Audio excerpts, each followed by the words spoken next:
Assalamualaikum warahmatullahi wabarakatuh. Kami di sini dari kelompok 8 yang beranggotakan Armiko Geri Avandi NIM 313, Wiwi Pramudia Anggreni NIM 324, Yoni Masdian NIM 327 dan Fatimatul Ulil Afia NIM 332. Di sini kami dari kelompok 8 akan memberi pemaparan sedikit mengenai materi peran investasi, inovasi dan perekonomian makro dan perilaku industri dalam mata kuliah Ekonomi Industri. Berikut pemaparan materi yang akan kami sampaikan. Di sini saya akan membaca pendahuluan. Invensi dan inovasi dalam dunia bisnis pada dasarnya berkaitan erat dengan strategi. Strategi perusahaan industri dalam menguasai keadaan pasar. Perusahaan-perusahaan industri besar yang menjalankan invensi dan inovasi pada umumnya selalu unggul untuk merebut simpati konsumen di dalam pasar. Mereka berhasil di dalam bersaing. Selanjutnya pada saat mereka menjadi lebih luas sehingga keuntungan pasar yang dapat diperoleh industri menjadi besar pula. Poin A. Perkembangan produk. Raymond Vernon membedakan 3 tingkat siklus produk, yaitu yang pertama, tahap produk baru atau the new product stage, di mana pada masa ini semua proses produksi dipusatkan di lokasi negara yang sedang melakukan inovasi. Yang kedua, tahap kematangan produk atau the maturing product stage, di mana pada masa ini perusahaan industri mencoba menggalakkan ekspor. Persaingan sengit mulai terjadi di pasaran dan permintaan akan produk perusahaan sudah menjadi elastis. Yang ketiga, tahap produk standarisasi atau new standardized product stage, di mana pada tahap ini menghadapi persaingan harga yang tajam di titik produk yang diperdagangkan sekarang di standar yang disajikan secara penuh guna untuk memberi jaminan bagi perusahaan untuk memperluas bagian pasarnya. Selain itu, pada masa ini semua produsen berusaha mencari lokasi produksi dengan biaya terendah guna untuk memenangkan pasar persaingan. Selanjutnya, Akamatsu menjelaskan teori siklus produksi terdiri dari 5 tahap. Yang pertama, tahap pengenalan produk, yang mana kebutuhan permintaan pasar produksi dalam negeri sebagian besar diimpor. Yang kedua, substitusi import, yang mana import yang semakin berkurang dan pasar yang diisi oleh produk buatan. Yang ketiga, tahap perluasan pasar, yang dimana produk buatan dalam negeri yang memiliki daya saing produk.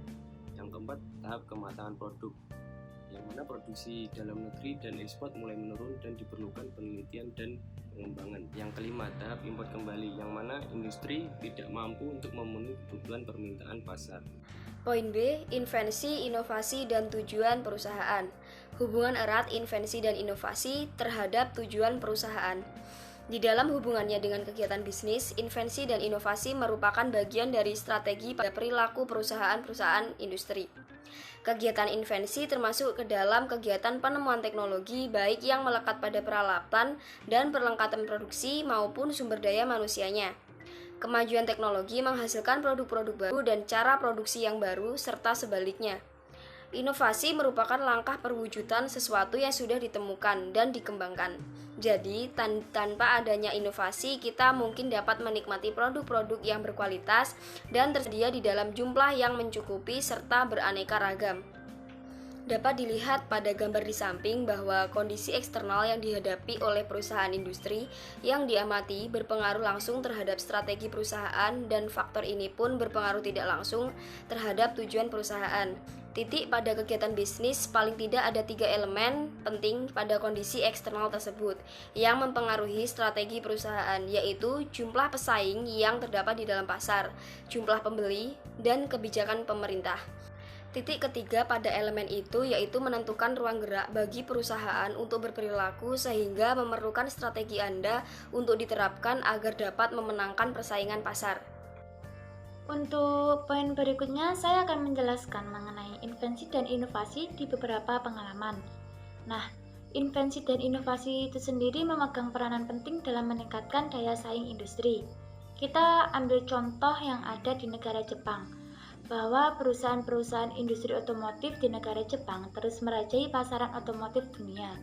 Secara insentif, negara Jepang telah melakukan penelitian dan pengembangan otomotif, sehingga output otomotif negara Jepang mampu menguasai pasaran otomotif dunia. Faktor teknologi memegang peranan penting dalam perkembangan produksi dan proses produksi.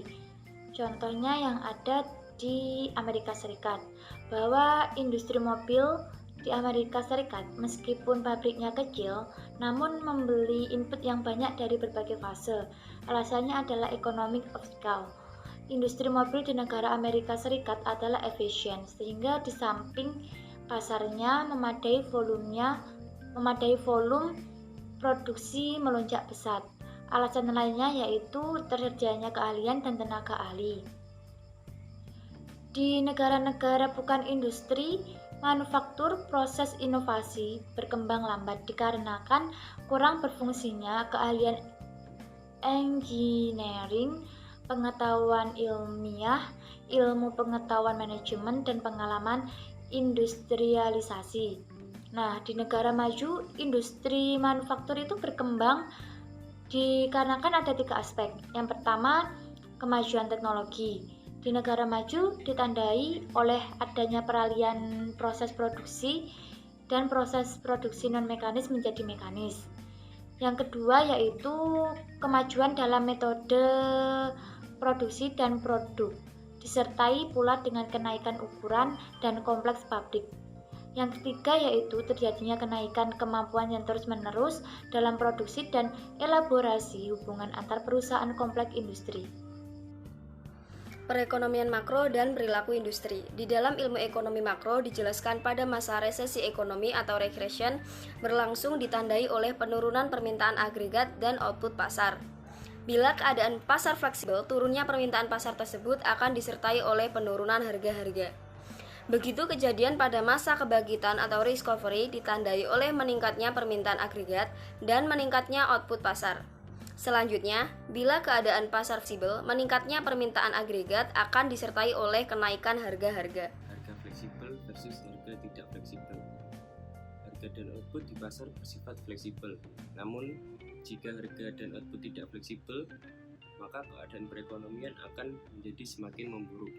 Pada gambar di samping diperlihatkan ketika permintaan agregat turun dari AD0 menjadi AD1, sedangkan harga tetap, maka output akan turun drastis menjadi Q2.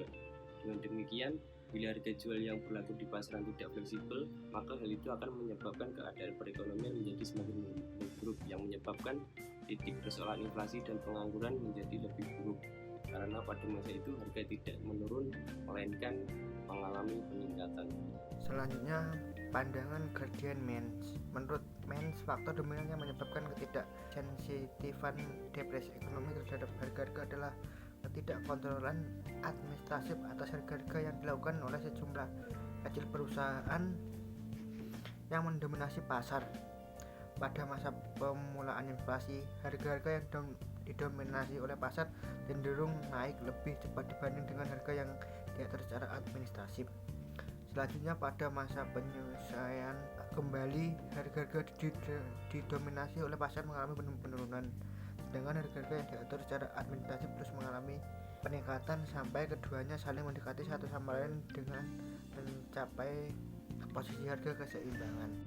Kasus ketegangan harga terjadi pula pada industri pengolahan Indonesia. Peneliti Triaji 2001 telah menunjukkan ada hubungan positif antara konsentrasi dan ketegangan harga. Selanjutnya, ketegangan harga berburu pelabuhan inflasi di Indonesia. Oleh karena itu, menurutnya pemerintah perlu menyusun undang-undang anti konsentrasi sehingga pengaruh negatif industrialisasi di Indonesia dapat dikendalikan. Itu tadi sedikit pemaparan yang disampaikan oleh kelompok kami. Bila ada kurang lebihnya kami mohon maaf. Sekian, wassalamualaikum warahmatullahi wabarakatuh.